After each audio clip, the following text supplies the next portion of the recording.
Hello folks, Toad here with Visordown.com, and we have just taken collection of this absolute behemoth of a bike. It of course is the unmistakable BMW R18, all 1800cc boxer twin badass. I don't know if Bavarians really do badass, do they? But there we go, this is about as badass as they get, and as you can see, this is a first edition bike. So, the biggest engine, the biggest boxer engine that BMW Motorrad have ever produced, but also one of the biggest engines that BMW Motorrad has ever produced. And here it is, kind of cruiser bobber. It is stripped back, it looks very cool, and I've got to go for a COVID test, so I'm giving it a little run out and thought I may as well take the opportunity to do a quick first impressions video. So, first impressions, the looks. I actually always really liked this bike. I first saw it, well, I didn't see this, I saw the concept bike for this, which we'll put a picture of on the screen for you now. And I first saw it on the stage at the Garmisch Motorcycle Festival in Germany a couple of years ago. And I thought it looked amazing. And it was one of those bikes where I looked at it and went, it will never ever look like that when it makes it to production. If it makes it to production, it will never look like that, because the accountants will get hold of it and the bean counters will tear it to shreds. I think BMW must have waited until they all went home before they started building it, because it is pretty much absolutely bang on. The only real difference, the concept bike was covered in all of this nickel plating that you see here that gives it that nice sort of goldy bronzy finish to it. This bike is a lot more chrome, and there is just the drive shafts that's got that nickel plating finish on it.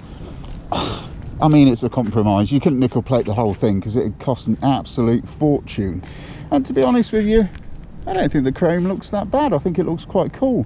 Nice little details and features as well. I like the way that they've got the chrome gear lever in there, and also the chrome brake calipers as well, helps them stand out. And I love the black forks.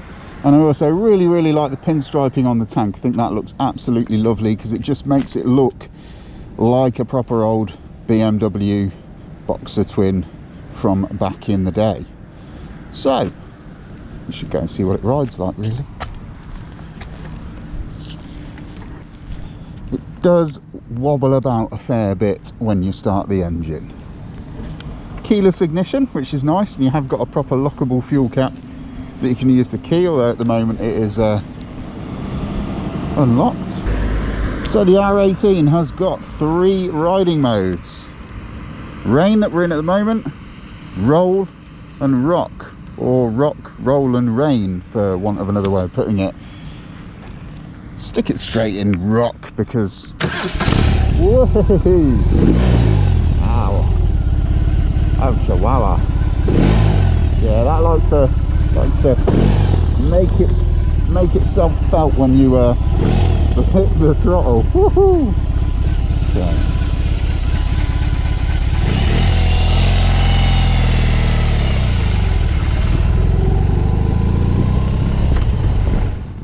It's fair to say that I was very excited to be getting hold of the big black battleship that is the R18. First and foremost, I am very childish, and there is something grin-inducing about a massively over-the-top engine in a long and low motorcycle.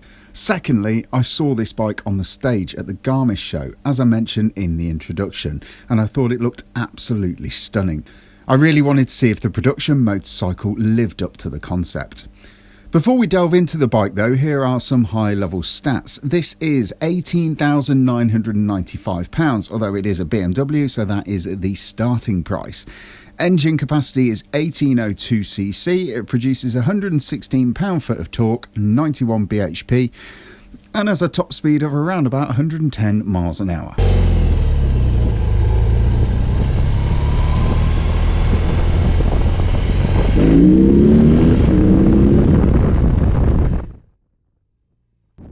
Now, this isn't Beamer's first attempt at a cruiser, no sir. There was, of course, the R1200C.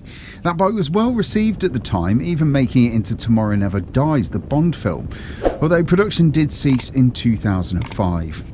At the time of discontinuing the model, Herbert Diess, the then head honcho of BMW, claimed that they no longer had an engine that would suit the current cruiser trends. Well, we must have all got a lot older, slower, or just a little bit crazier in the intervening years, as the engine in this thing is absolutely absurd. For starters, it's huge, I mean massive. The heads stick out about 1.5 feet on each side of the bike, and vertically the engine casing is just vast. Prod the starter button and the whole bike vibrates and shudders like a 1900s diesel engine that's just been awoken by some uncaring archaeologist. To be fair, the vibes and the shudders can be totally forgiven when you take into the account the size of the lumps of metal that are whirling round in this thing. It's got a 107mm bore and a 100mm stroke. All told, the engine weighs in at 110 kilograms. That's more than the total weight of a 2021 Honda Vision scooter fueled up and ready to go. It's just insane. With all that mass flying around between your ankles, you get the impression that the bike is going to be an absolute snarling beast and a bit of a handful to ride. But in truth, it's actually very, very civilised. Dare I say it, almost too civilised. Look, I've only spent an afternoon riding the bike and clocked up about 65 miles while I was heading out for a COVID-19 test. And then coming back the long way, obviously. But it's not quite as slap you around the chops silly as I thought it would be. Actually, no, as I hoped it would be. Look, this isn't all we're going to do with the R18. We've got the big bike for about 2 weeks, and hopefully the sun will come out at some point and we can see what it's really like on nice, dry, sunny roads. Until then, though, the jury is out. Yes, it is absolutely stunning to look at, and I mean work of art stunning. I'm just not sure it makes me feel the same way when I'm riding it yet.